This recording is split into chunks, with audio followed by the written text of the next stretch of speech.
Bana, mambo vipi mwana michezo? Bana, kuna taarifa hapa nimewaletea. Hii ni taarifa ni mabingwa watetezi wa ligi kuu Tanzania bara.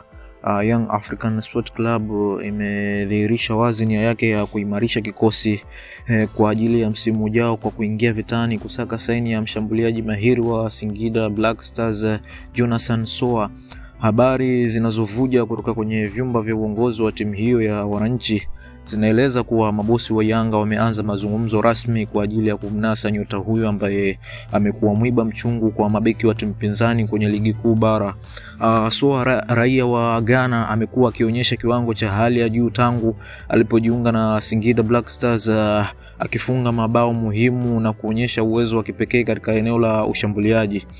Kasi yake na nguvu yake na uwezo wa kufunga kwa miguu yote miwili umemfanya kuwa mmoja wa wachezaji wanaotafutwa sana kwa sasa.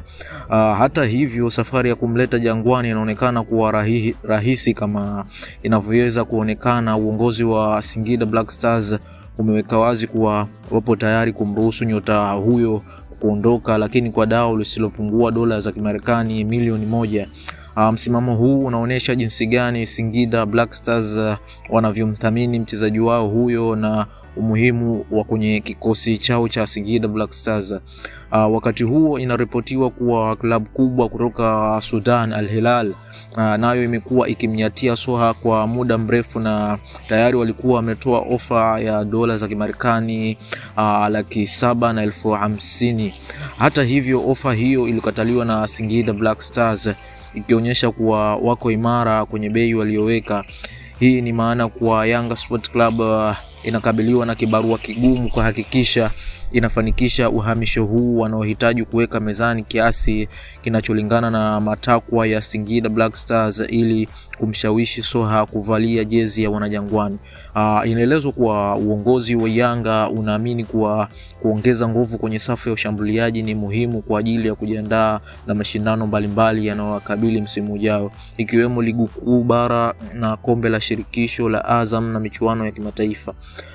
Uwepo wa mshambuliaji huo Soa anaweza kuongeza makali na ufanisi katika kufunga mabao, kitu ambacho kinaweza kuwa tofauti kwenye mbio za kuwania mataji. Mashabiki wa Yanga kwa sasa wanasubiri kwa hamu kuona kama timu yao itafanikiwa kuvunja benki na kumsajili Jonathan Soa.